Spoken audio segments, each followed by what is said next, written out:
Vamos ao texto da palavra do nosso Deus.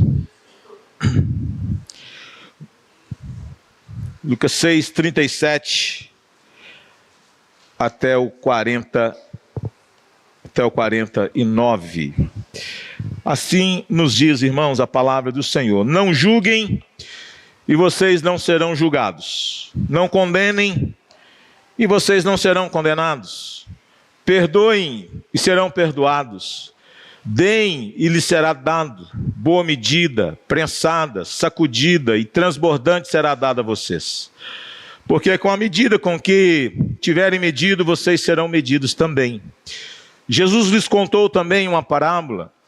Será que um cego pode guiar outro cego? Não é fato que ambos cairão num buraco? O discípulo não está acima do seu mestre. Todo aquele, porém, que for bem instruído será como seu mestre. Porque você vê o cisco no olho do seu irmão, mas não repara na trave que está no seu próprio olho? Como você poderá dizer a seu irmão: deixe, irmão, que eu tire o cisco que está no seu olho, se você não repara na trave que está no seu próprio olho? Hipócrita, tire primeiro a trave do seu olho e então você verá claramente para tirar o cisco que está no olho do seu irmão. Não há árvore boa que dê fruto, que dê mau fruto, nem árvore má que dê bom fruto. Porque cada árvore é conhecida pelos frutos que produz. Porque não se colhem figos de ervas daninhas, nem se apanham uvas dos espinheiros. A pessoa boa tira o bem do tesouro do coração, e a pessoa má tira o mal do mau tesouro. Porque a boca fala do que está cheio o coração. Por que vocês me chamam Senhor, Senhor, e não fazem o que eu vos mando? Eu vou mostrar a vocês a quem é semelhante todo aquele que vem a mim, ouve as minhas palavras e as pratica. Esse é semelhante a um homem que, ao construir uma casa, cavou, abriu profunda vala e lançou o alicerce sobre a rocha. Quando veio a enchente, as águas bateram contra aquela casa e não a puderam abalar, por ter sido bem construída. Mas o que ouve e não pratica é semelhante ao homem que construiu uma casa sobre a terra, sem alicerces. E quando as águas bateram contra ela, logo desabou, e aconteceu que foi grande a ruína daquela casa. Pregador batista do século XIX, chamado Charles Haddon Spurgeon, ele tem uma frase que é bem interessante. Ele disse certa vez que uma fé que nada custa, nada vale. Uma fé que nada custa, tem valor nenhum. E com isso, certamente, ele estava dizendo que uma fé em Cristo Jesus, que não esteja realmente provida de comprometimento, de caminhar com Jesus até as últimas consequências, e de pessoas que professam a fé em Cristo, e eles estão dispostos a não só viver por Jesus, mas dispostos também a morrer por Jesus. Dizer que uma fé que não esteja alicerçada nesses fundamentos, tem valor algum. Eu estou convencido, irmãos, que talvez, a cada dia que passa, a gente vai compreendendo um pouco o que Jesus estava querendo dizer. Estou falando em termos de Brasil. O que é tomar a cruz e seguir a Jesus? O custo do discipulado. Essa semana, no dia 10 de setembro, foi assassinado nos Estados Unidos um jovem de 31 anos, cristão, defensor de valores muito fortes: família, não aborto, a não cultura woke, ao transgêneros, a ideologia de gênero e tantas outras coisas mais. E ele então levantou a bandeira de ir no lugar onde está concentrado as maiores distorções da sociedade, que é nas escolas. E ele resolveu então chamar os universitários para o debate. Era o que ele fazia: ia para o campus, debaixo de uma tenda, e ia debater com os universitários sobre os valores, sobre aquilo que ele acreditava, percebendo que a sua nação cada vez mais se afastando daqueles valores que um dia a caracterizou. No Brasil, as reações elas foram muito interessantes, não é? A gente vai percebendo cada vez mais os meios de comunicação alinhados com uma cultura progressista, pessoas que não têm mais o pudor, não têm mais nenhum sentimento humano diante de uma tragédia como aquela, gente que banalizou a morte do rapaz, gente que se alegrou com a morte do rapaz, gente que celebrou o assassinato desse rapaz, gente que ridicularizou do fato de seus filhos ficarem órfãos, não é? Simplesmente porque ele defendia valores que para vários norte-americanos eles não se justificam mais. Mas não se assustem, porque nós estamos dando também passos muito largos para abraçar valores progressistas na nossa sociedade. Se de repente, imagine vocês, que a gente começa a imaginar que a família tradicional, como nós a conhecemos, ela passa a ser vista como a base do fascismo. Imagine você, crentes que professam a fé em Jesus Cristo, abraçar a cultura woke, abraçar os valores da sociedade contemporânea. Imagine vocês um cristão que começa a afirmar que o núcleo familiar tradicional não representa apenas um modelo social a ser superado, mas a própria base do fascismo. Imagine vocês um cristão que começa a dizer ou afirmar que a família tradicional ela é um núcleo produtor de neurose. E que o núcleo doméstico padrão do Brasil, branco, conservador, cristão, é uma farsa horrorosa, hipócrita e um ideal fictício e falido. Lógico que isso não foi proferido por uma pessoa cristã, foi proferido por alguém que é de uma cultura e de valores progressistas. Mas é interessante a gente perceber que a igreja ela vai flertando com conceitos assim.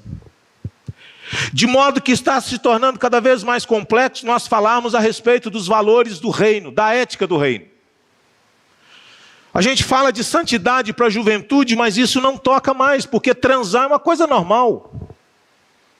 Ter um relacionamento com a namorada como se casado fosse é normal.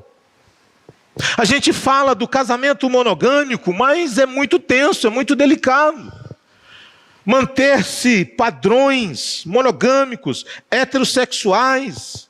Isso é, como disse uma jornalista, é a base do fascismo. Porque a sociedade que nós queremos é a sociedade que ninguém se envolve com ninguém, que ninguém defende valores de nada, que ninguém fala o que é correto mais, que todo mundo aceita as coisas como elas são, e que ninguém tem a capacidade mais de falar nada a respeito do que está certo e do que está errado. Mas só que nós, cristãos, estamos flertando com isso. Por mais assustador que seja, nós professamos uma fé, mas eu me arrisco a dizer que nós não conhecemos a fé que nós professamos.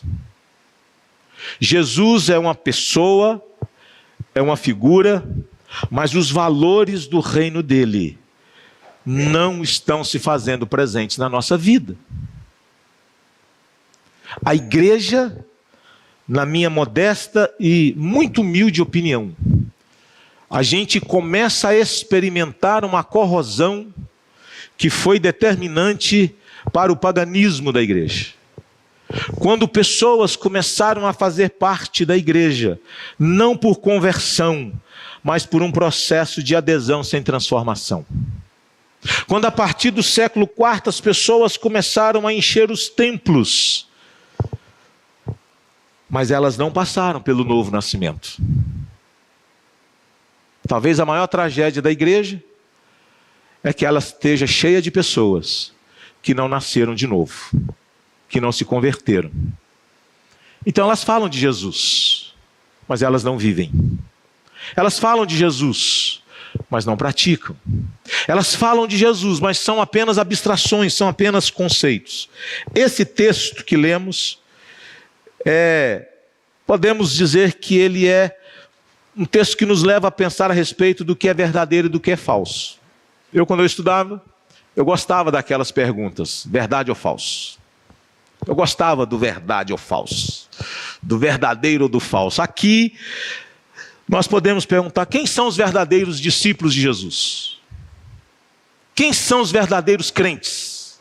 Esse texto vai nos levar a pensar sobre isso. Discipulado verdadeiro ou falso?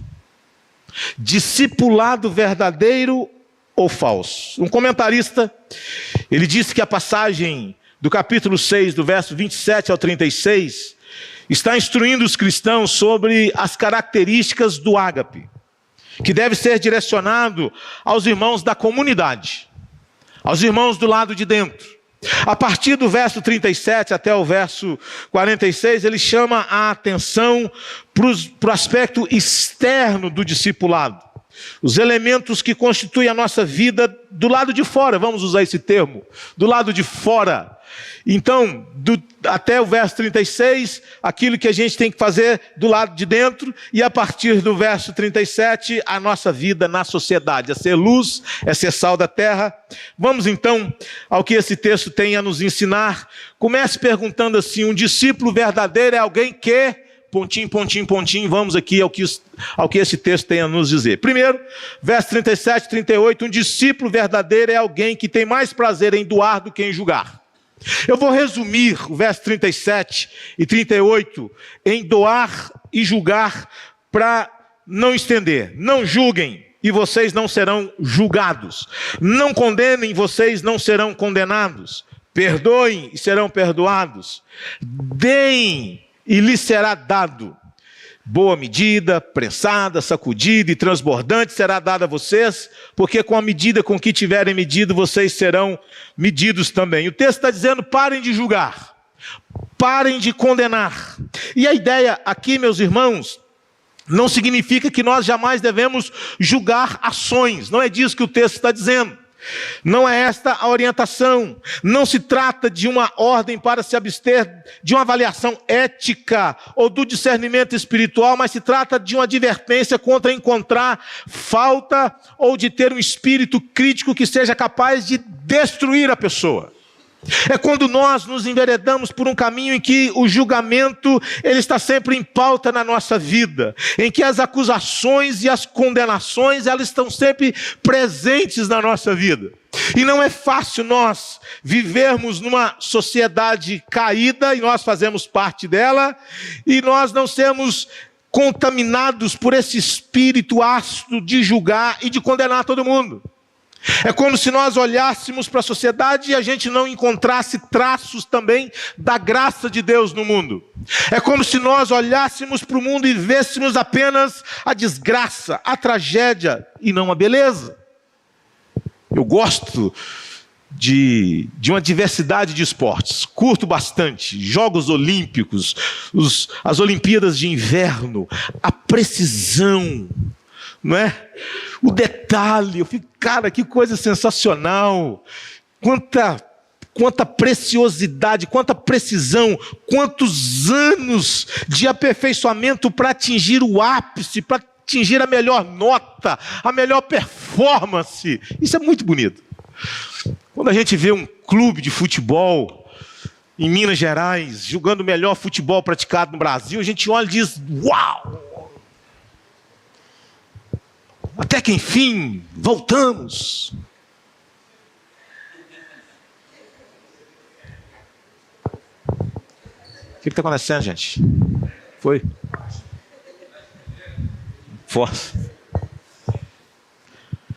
Mas não é verdade, irmãos, quando a gente vê um Flamengo com aquele monte de craque, e toca daqui, toca dali, o vôlei é um detalhe, esbarrou na rede, não deveria. Imagine se não tivesse isso.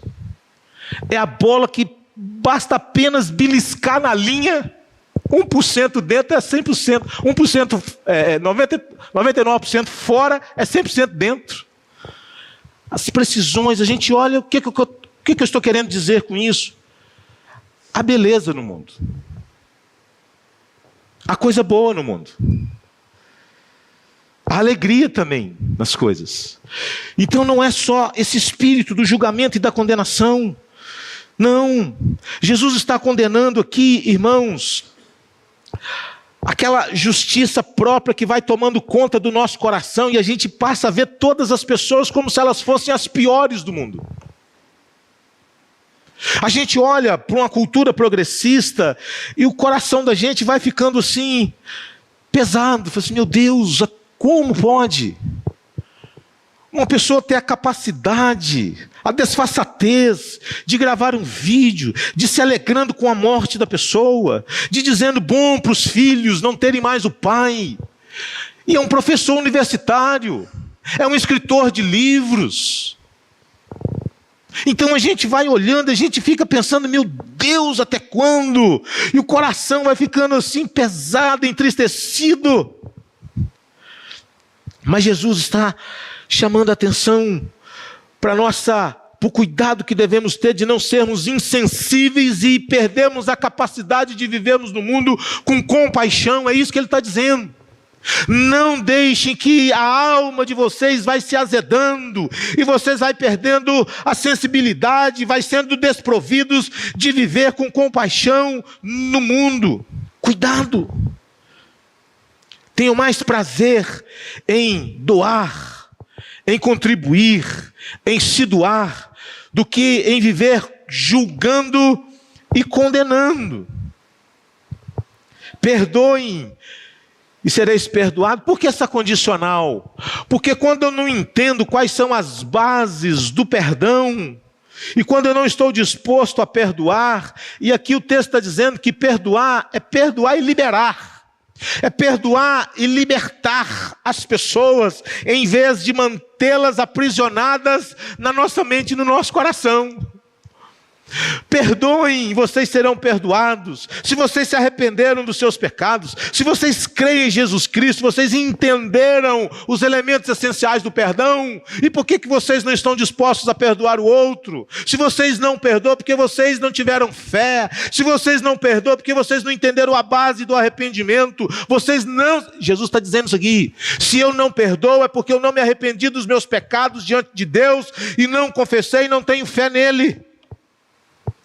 Quando o arrependimento genuíno e a fé, elas estão excluídas do perdão. Ele diz, se você não perdoa, é sinal de que você não experimentou isso. Arrependimento e fé. É sério isso, irmãos. Por isso que a base teológica de perdoar os outros é compreender que eu fui perdoado por Deus, é entender que eu fui diante dele, me arrependi dos meus pecados, creio em Jesus Cristo, e é por isso que eu perdoo, porque eu já fui perdoado do imperdoável. Eu agora estou pronto para perdoar o meu irmão e liberá-lo. Vai na paz de Deus. Não fica ruminando isso na alma e no coração, não. Perdoe e libere. Solte, siga a sua vida. Deem-lhe será dado. Agora olha só as expressões de generosidade. Deem-lhe será dado, boa medida, prensada, sacudida e transbordante será dada a vocês. A referência aqui é Deus fazendo. É Deus abençoando. É Deus dando generosamente. Sabe o que o texto está dizendo? Que Deus abençoa com generosidade quem generoso é. Quem generoso é, Jesus está dizendo, o Pai abençoa com generosidade ou de maneira generosa. Então, às vezes, nós damos o mínimo e queremos o máximo de Deus. E Jesus está dizendo, deem, e lhe será dado. Olha, é boa medida, é prensada, é sacudida, é transbordante, será dado a vocês. É Deus abençoando com generosidade aquele que é também generoso, aquele que não é mesquinho. Porque com a medida com que tiverem medido, vocês serão medidos também. Ou seja, Deus abençoará ricamente tal atitude de vocês. Aqui é positivamente. É Deus fazendo com a gente aquilo que a gente faz. É Deus dando semente a quem? Semeia. Por que Deus te deu um bom salário, se você o tem? Por que Deus te deu uma boa condição de vida? para ostentar. Eu não estou dizendo que você o faça, não é isso, não é? Não é o funk ostentação, correntona de ouro. Já pensou o pastorzão aqui, pastorzão ostentação, correntona de ouro, relógio, não técnicos. Mas pensa aí no negócio, não é? Rolex. Já imaginou? Irmãos, o coração da gente é perverso. Eu era seminarista e nós tínhamos um professor meio ostentação. E um dia nós estávamos assim contabilizando a vestimenta do pastor. Aí um começou a dizer, aquele terno é X, porque é grife e tal. Aquela camisa tem não sei o que, tem mais não sei o que, é X reais. Aquele sapato, olha para você ver, rapaz, o sapato do cara é X reais. O relógio, irmão, isso é coisa de pecador. Mas seminarista é assim mesmo, é um bando de pecador, não é? Está lá para fazer teologia, não, está fazendo análise grifal. Olha, ele está vestido ali, pelo menos. Imagina ver isso na internet. Um dia desse eu estava vendo o Neymar. A calça do Neymar custou 20 mil reais. O tênis do Neymar custou não sei quantos reais. É tudo assim, né? Mas veja, irmãos, às vezes nós agimos de maneira mesquinha. A gente fica contabilizando os detalhes. Eu confesso para os irmãos que eu não sei o que é generosidade. Eu não entrei nessa esfera da vida ainda. De ser alguém generoso. Mas generoso mesmo, o que é generosidade? Como é que você mede a generosidade? Ela não é calculável. Ela não é somável. Ela não é 10%. Ela não é 15%. Ela não é 20%. Não, a generosidade não é isso. A generosidade é transbordante. É coisas superlativas. E Deus é aquele que abençoa de maneira extraordinária. Quem é o discípulo? É alguém que tem mais prazer em doar, em contribuir, em se doar, do que em viver julgando, condenando todo mundo, perdendo a capacidade e a sensibilidade de viver no mundo com compaixão, com graça, com bondade. Com bondade. Segunda coisa, quem é o discípulo verdadeiro? É alguém que aprende antes de ensinar. O verso 39, 40 diz... Jesus lhes contou também uma parábola. Será que um cego pode guiar outro cego? Não é fato que ambos cairão no buraco? O discípulo não está acima do seu mestre. Todo aquele, porém, que for bem instruído será como o seu mestre. Jesus está dizendo aqui, meus irmãos, que um discípulo, antes de ensinar, ele precisa aprender. Que um discípulo de Jesus não é alguém que está ávido a querer ensinar. Ele está primeiramente matriculado na escola do aprendizado. É alguém que está aprendendo de Cristo, para depois ensinar a respeito dele. Jesus está dizendo aqui que é necessário a gente conhecer primeiro, antes da gente instruir outros. Ele está falando aqui do poder que as nossas palavras têm. Ele está falando aqui do perigo que nós corremos quando nós seguimos pessoas sem critérios. Quando nós olhamos para o influencer na internet, a gente acha que aquela pessoa, por ter milhões de seguidores, tudo que ele fala é verdadeiro, que a base sobre a qual ele está construindo o seu pensamento é a melhor possível. Não é verdade. Jesus está dizendo aqui, cuidado, porque um cego guiando o outro, principalmente naquelas estradas da Palestina, esburacadas, e principalmente à noite, era um perigo para a vida. Jesus está aqui chamando a atenção para algo muito sério. A parábola adverte contra presumir ter a liderança na comunidade cristã, antes de estar espiritualmente maduro, preparado, capaz, colocando em risco tanto o líder, quanto também a igreja. Irmãos, e a gente vê assim, como que os meios de comunicação estão se corrompendo. Sou da época da moral e cívica, onde se estudava ética nas escolas. E era um período que eu diria bom, quando a gente não olhava para os meios de comunicação e de formação, cheios das suas ideologias. E na igreja, pastores flertando com uma teologia progressista, liberal. Igrejas que até um dia desse eram igrejas que nós poderíamos chamá-las de irmãs, não são mais. Porque não creem mais na palavra de Deus, como palavra de Deus, não creem na suficiência da palavra, não creem na inerrância da palavra, não creem na inspiração da palavra. E o que é pior, nós às vezes achamos que essas igrejas são verdadeiras. Aí a gente diz assim, a igreja tal com a igreja tal, tudo igual, pastor. Irmão, não é.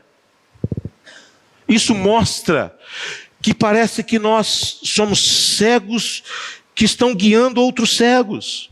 A nossa falta de visão espiritual. Jesus está dizendo que um discípulo, antes de ensinar, precisa aprender. E essa parábola é uma advertência contra seguir pessoas erradas, seguir valores errados, seguir princípios que destoam dos princípios do reino de Deus. Líderes cegos iludem e desencaminham os discípulos de Jesus.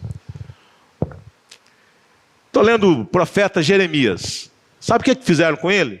Quiseram matar o profeta Jeremias. Prenderam o cara, julgaram na cisterna, cheio de barro. Deus mandou alguém para ir lá libertá-lo. Mas sabe por que fizeram isso com Jeremias? Porque ele era o profeta da verdade. Ele chegou para o povo e diz assim, pode ficar sossegados, o juízo de Deus vai vir, vocês vão ficar 70 anos na Babilônia. Aí vieram outros em nome de Deus, dizendo, não, está tudo tranquilo, fiquem em paz. É 2 anos, viu? 2 anos e Deus vai libertar vocês. Se eu sou o profeta Jeremias e estou dizendo, prepare-se, o juízo de Deus está vindo. E Deus vai julgar vivos e mortos. Deus vai retribuir a cada um segundo o bem ou o mal que tiverem feito na vida. Aí chega aqui um outro cidadão dizendo, fique em paz. Pode viver do jeito que você quiser, irmão. Jesus já morreu pelos nossos pecados, está tudo certo. Não tem mais pecado, todo mundo vai ser salvo, todo mundo vai herdar o reino dos céus. Que esse Deus, que esse Jeremias está dizendo aí, que esse pastor Edinaldo está dizendo, esse Deus não julga ninguém não. Esse Deus não tem capaz de permitir que alguém vai viver eternamente no inferno. Esse Deus não vai fazer isso não. Esse Deus é amor, esse Deus é maravilhoso. Eu não creio num Deus que é capaz de condenar as pessoas. Vamos ser honestos aqui, só entre nós aqui. Se quiser cortar a gravação, pode cortar. Nosso coração vai se agradar mais de quem? Vai ter um ou outro que vai dizer assim, e se o pastor Edinaldo tiver certo? Vai dar ruim. Vai dar ruim.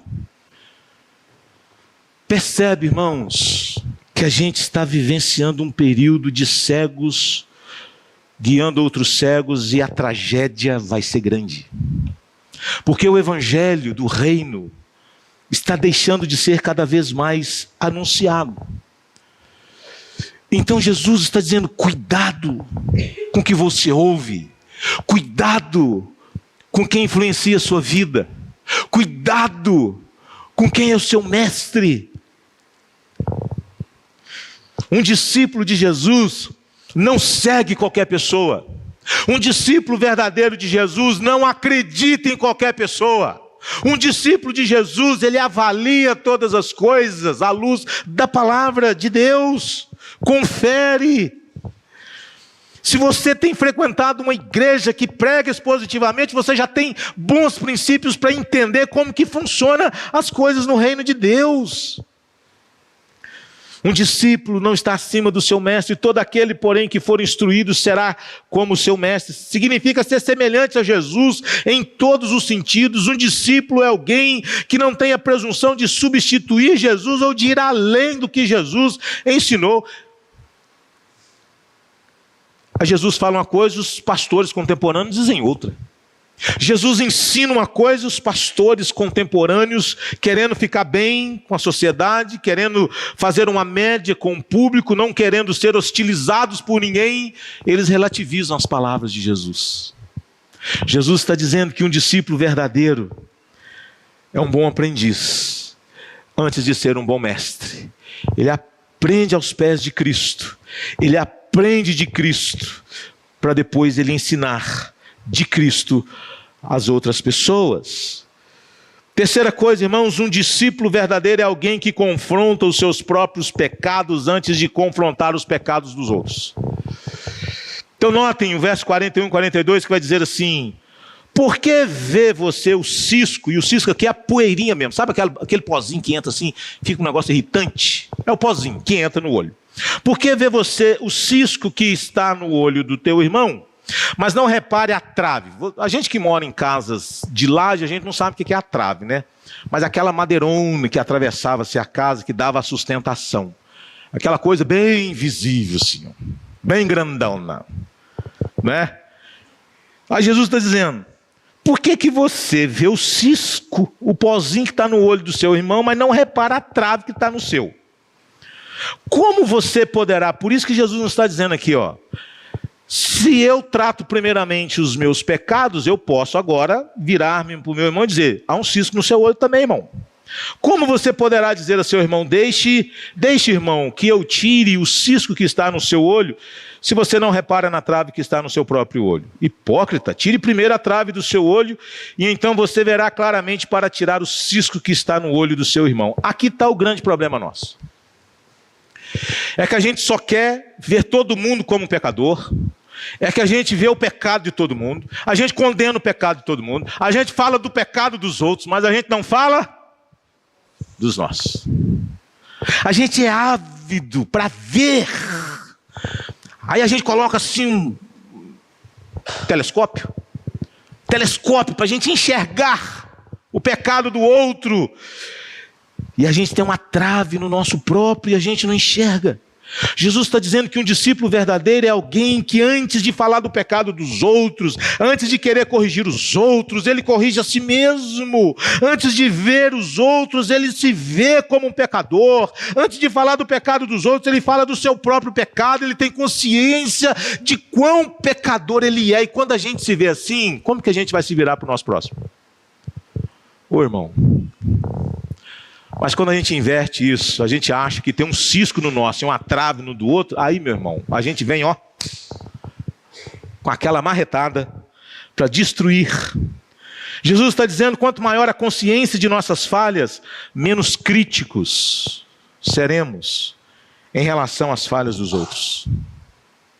Quando a gente começa a maximizar demais o que os outros fazem, é sinal de que a nossa justiça está elevada demais. A gente se vê como bons demais. A gente se vê como santos demais. A ênfase aqui não é sobre a repreensão, mas sobre a hipocrisia.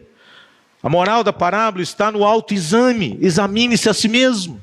De olhar para o seu próprio coração, de ver realmente o que lá está, e de fazer isso conforme o salmista diz no Salmo 139, sonda-me, ó Deus, e conhece o meu coração, vê se há em mim algum caminho mau e guia-me pelo caminho eterno.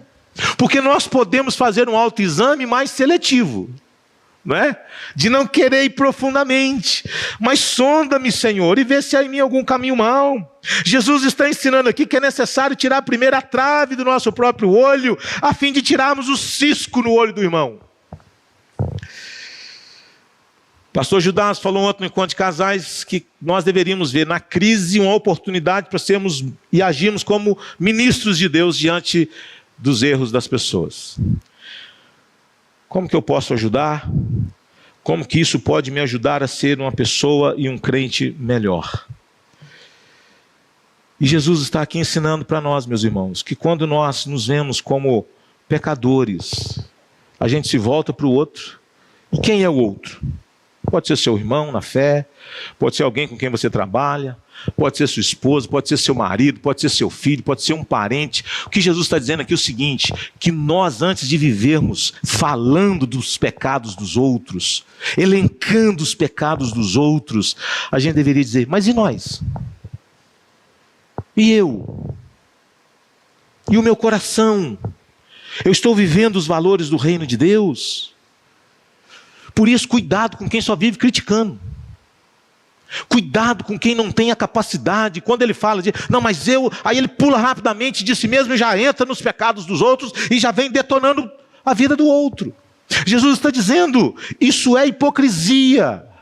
Porque uma pessoa que olha para si mesmo e entende que ele tem uma trave, que ele é um pecador, desprovido de qualquer justiça própria, que se coloca diante de Deus, batendo no peito: Senhor, sê propício a mim, pecador. Quando ele falar do pecado dos outros, ele vai falar também com candura. Candura. Pesquisa essa palavra aí. Candura, irmão. E vai falar com dor na alma. E vai falar com um sentimento de tristeza. Sabe? Porque não é um santão. Irmão santo está aqui não, né? Porque tem um irmão aqui que é o santo, e ele é grandão também. Não é o crentão olhando assim, vendo todo mundo de cima para baixo. Não. É alguém que se coloca com humildade. Por que a gente briga tanto? Em especial quem é marido e mulher. Porque a gente se vê como bons demais, santos demais, corretos demais, justos demais. E aí parece que tudo que o outro faz é uma afronta grave.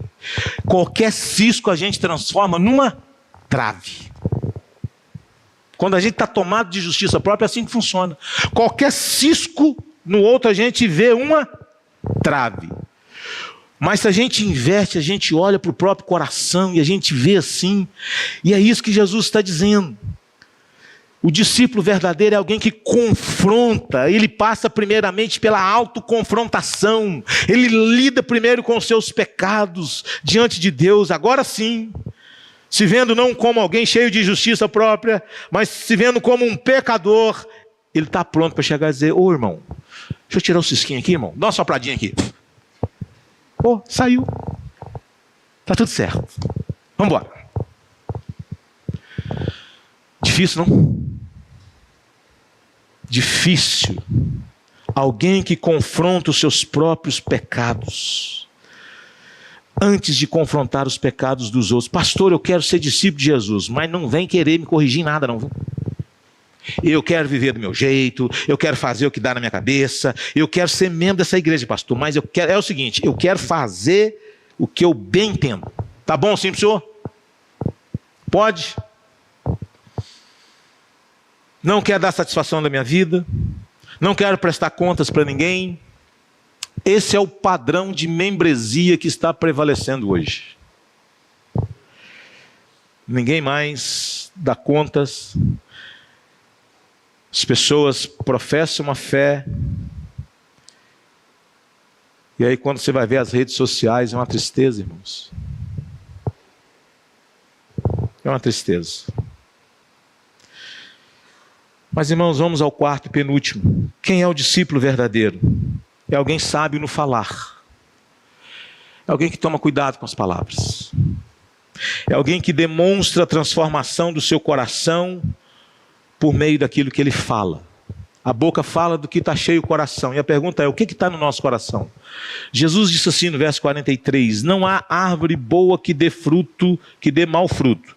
Evidentemente que Jesus está falando aqui que não é toda árvore que vai dar todos os frutos maravilhosos. Não, a ideia não é essa. Ele está falando aqui de que a gente conhece a árvore por meio do fruto que ela produz. É pelo fruto que a gente conhece a árvore. Você não vai procurar melancia num pé de laranja, né? Você não vai procurar jabuticaba num pé de amora. Não vai dar certo esse negócio aqui. Não funciona assim. Então, Jesus está falando do fruto, porque cada árvore é conhecida pelos frutos que ela produz. Porque não se colhem figos de ervas daninhas, nem se apanham uvas dos espinheiros. A pessoa boa tira o bem de onde? Do tesouro que há no coração. É do tesouro que há no coração. A questão aqui não é que o coração da pessoa é maravilhoso, mas é o que está lá, é o que foi colocado, é a transformação. A pessoa boa, sábia, tira o bem do tesouro do coração. A pessoa má tira o mal do mau tesouro, porque a boca fala do que está cheio o coração. Ou seja, ele tira do bom tesouro que há em seu coração coisas maravilhosas. Por meio das palavras, ele prova que o seu coração foi transformado. Jesus está dizendo, o fruto aqui é aquele correspondente à árvore. Quando a conversa, disse J.C. Ryle, ele diz assim, quando a conversa geral de uma pessoa é ímpia, o seu coração está destituído da graça de Deus, da graça divina, e ainda não se converteu ao Senhor Jesus. Ele está dizendo aqui o seguinte: do que a gente conversa? Quais são os conteúdos das nossas palavras? A gente fala sobre o quê? A gente conversa sobre o quê? O texto aqui não está dizendo que uma árvore boa nunca irá produzir frutos podres ou mal formados, e por isso também não está ensinando que as pessoas boas, por vezes, não sejam capazes de fazer coisas ruins. Nós vamos continuar fazendo coisas ruins, mas a nossa essência, o que sai da nossa palavra? Aquilo que é bom, agradável, temperado com sal, para transmitir graça às pessoas que nos ouvem. A Bíblia diz que pelas nossas palavras seremos condenados, ou pelas nossas palavras seremos justificados. E Jesus diz que de cada palavra frívola, inútil, nós vamos dar conta no dia do juízo. E Jesus está falando aqui dos mestres: cuidado com o que você fala, cuidado com o que você ensina, cuidado com as conversações torpes. O discípulo é alguém sábio no falar. Quando ele conversa com os outros, tem graça na nossa conversa? Tem evangelho na nossa conversa? Ou só tem paganismo, imoralidade na nossa conversa? Só tem ódio na nossa conversa? Só tem veneno na nossa conversa? O que sai do coração e que é visível por meio das nossas palavras? Jesus está dizendo: o discípulo é alguém sábio no falar. Ele prova por meio do que ele diz que o seu coração foi transformado. A sua palavra é agradável, é temperada com sal, ela transmite graça às pessoas. O discípulo é assim. As pessoas gostam de conversar com ele. Então, se você é alguém que da sua boca não sai graça, você não é um crente. Presta atenção.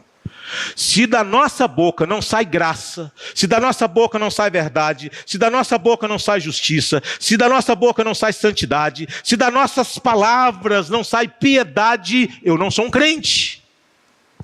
Se o que sai da minha boca é só paganismo, imoralidade, injustiças, inverdades, não há temor, se o que sai da minha boca não tem nada a ver daquilo que é justo, daquilo que é verdadeiro, daquilo que é amável, daquilo que é respeitável, daquilo que é de boa fama, se não abençoa a vida de ninguém, Jesus está dizendo: eu sou um falso discípulo. Eu sou um falso discípulo. Eu não conheço a Cristo. Meu coração não foi transformado, porque a boca fala do que está cheio o coração. Então, se o coração não está cheio da graça de Deus, é sinal de que eu não estou na graça. Nós precisamos nascer de novo. Vamos pensar aqui um casal. A gente passa um tempo dentro de casa conversando sobre o quê? Tem evangelho na conversa? Tem o reino na conversa? Tem o Espírito Santo na conversa? Tem o poder de Deus na conversa? Tem quebrantamento, arrependimento, tem fé na conversa? Ou não? É só a guerra dos samurais. É a Tramontina cortando para lá, cortando para cá. Aí você troca a Tramontina, pega a hosta, aí você percebe que a faca não resolve, agora é na marreta, vamos dar uma marretada. Aí chega um ponto que você percebe que a marreta não dá, você quer rasgar a pessoa no dente. A gente quer rasgar no dente. Jesus está dizendo: ei, vem cá. Eu tenho uma notícia para te dar. Você não nasceu de novo.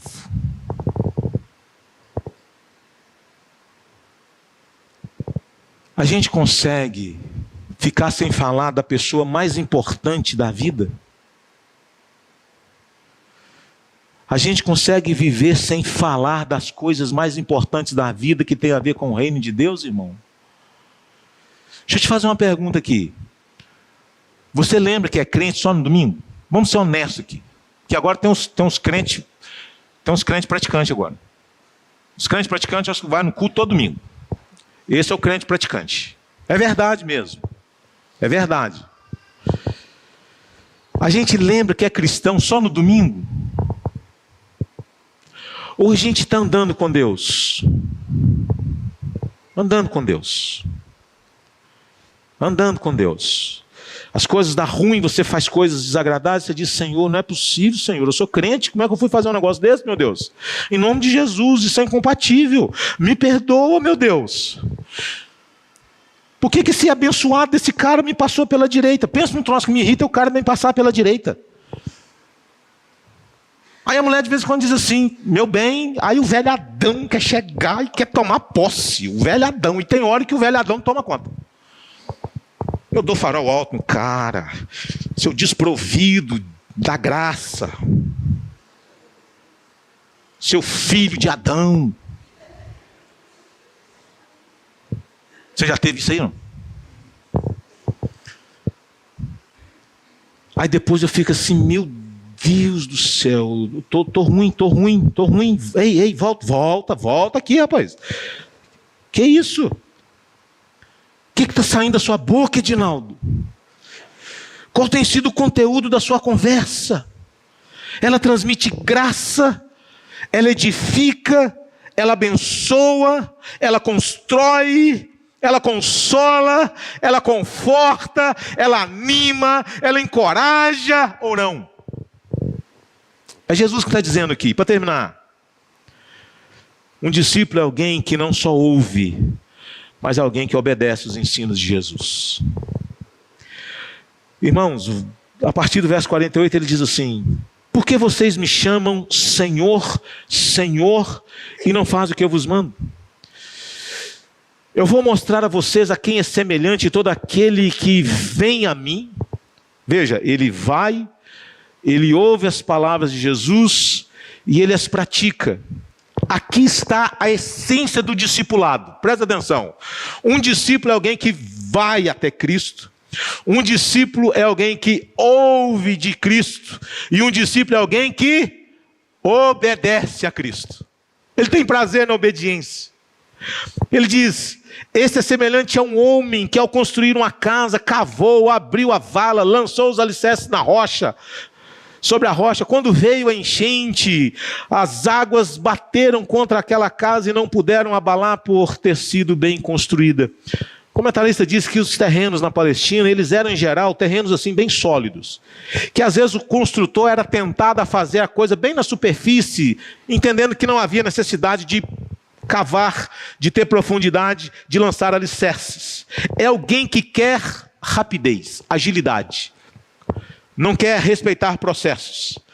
Mas o que ouve e não pratica é semelhante a um homem que construiu uma casa sobre a terra, sem alicerce, e quando as águas bateram contra ela, logo desabou, e aconteceu que foi grande a ruína daquela casa. Presta atenção que a gente pode ser tentado a pensar que Jesus está falando aqui de quando vem as dificuldades e etc. Mas talvez Jesus esteja falando do juízo final. Quando muitos vão chegar para ele dizer: Senhor, em teu nome nós expelimos demônios, em teu nome nós fizemos, em teu nome nós realizamos, e Jesus vai dizer: eu não conheço vocês, não vos conheço, vocês não nasceram de novo, vocês não obedeceram a minha palavra, apartai-vos de mim os que praticais a iniquidade. Talvez Jesus esteja falando aqui da ruína no juízo final, de pessoas que passaram a vida professando uma fé, mas que não passaram a vida dando demonstração de fé. Ele afirmava que tinha fé, mas não tinha as obras do Espírito, não tinha o fruto do Espírito, não tinha a vida do Espírito, não era guiado pelo Espírito, não tinha prazer na lei de Deus, não tinha prazer em obedecer a Cristo. Ele foi sendo moldado pela cultura contemporânea, abraçando os valores da sociedade contemporânea, foi se afastando. Ele chama Jesus de Senhor, Senhor, mas ele não obedece.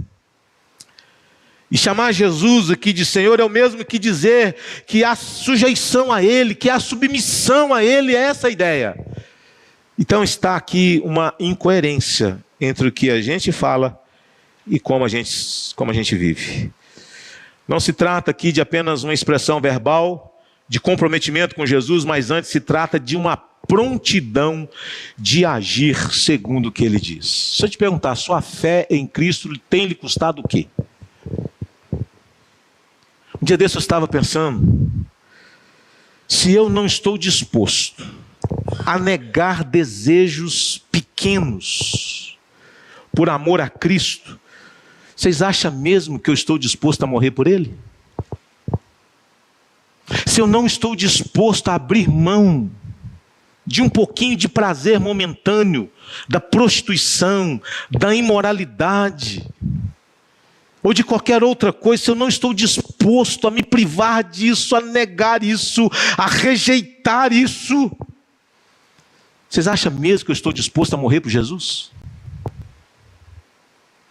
Uma jovem que não tem a capacidade de se privar por algum tempo, ou um jovem de manter-se puro diante de Deus, ou os casados de manter-se puro, não da imoralidade virtual que tem destruído a mentalidade dos homens contemporâneos. Será que eu estou disposto a morrer por Jesus? Irmão, se a minha fé em Jesus não tem me custado nada, ela não vale de nada também. Ela não vale de nada, ela não serve para nada. É por isso que James Edwards, ele disse que no texto de Mateus, para terminar, Jesus está falando sobre onde se constrói, sobre a rocha ou sobre a areia. Ao passo que na versão de Lucas ele está falando sobre como se constrói. É com alicerce ou sem o alicerce? De que adianta a gente no domingo dizer Senhor, Senhor?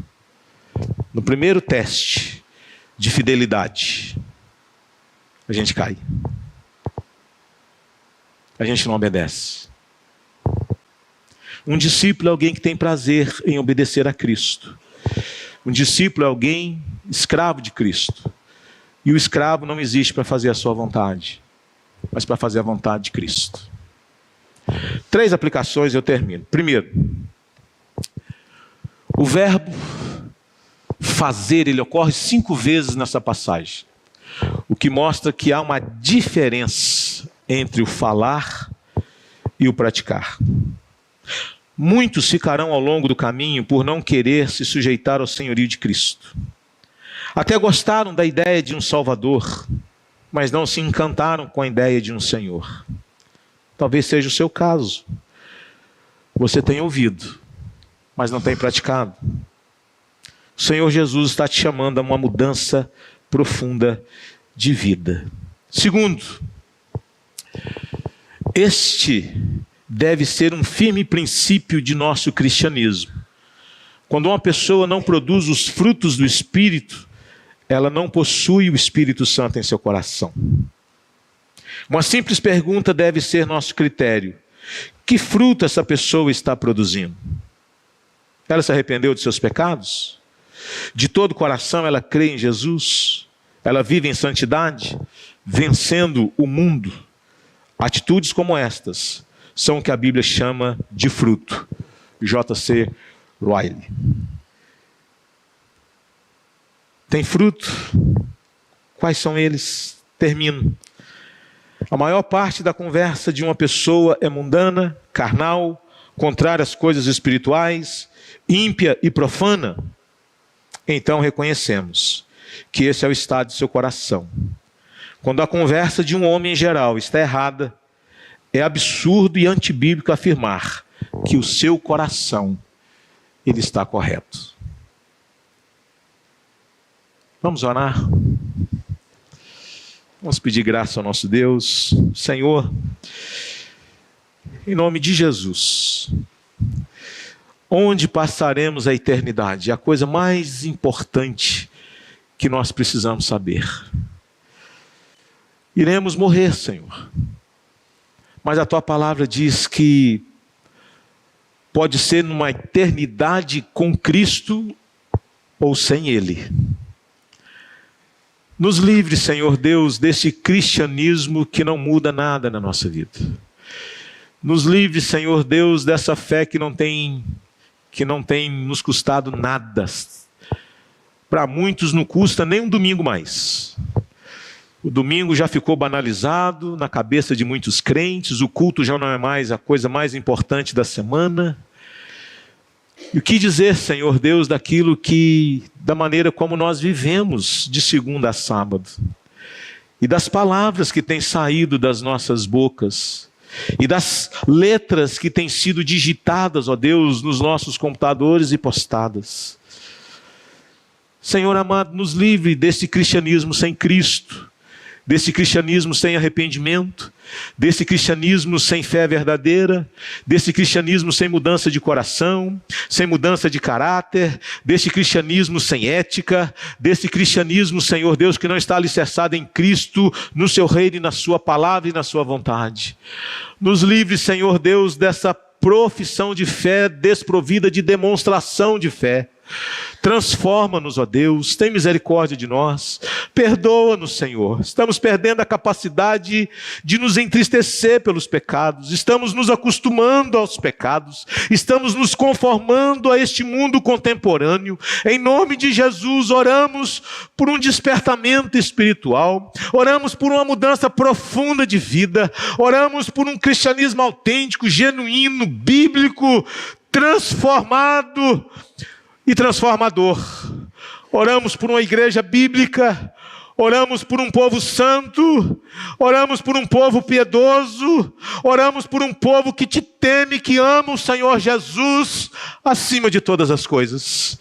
Oramos por isso, ó Deus, e dá-nos graça de assim ser e de assim viver, para a glória do teu santo nome. Queridos e amados irmãos, que a graça maravilhosa do nosso Senhor e Salvador Jesus Cristo, que o eterno amor de Deus o Pai e as doces e maravilhosas consolações do Espírito Santo estejam com todos e com toda a igreja de Jesus, hoje e sempre. Amém.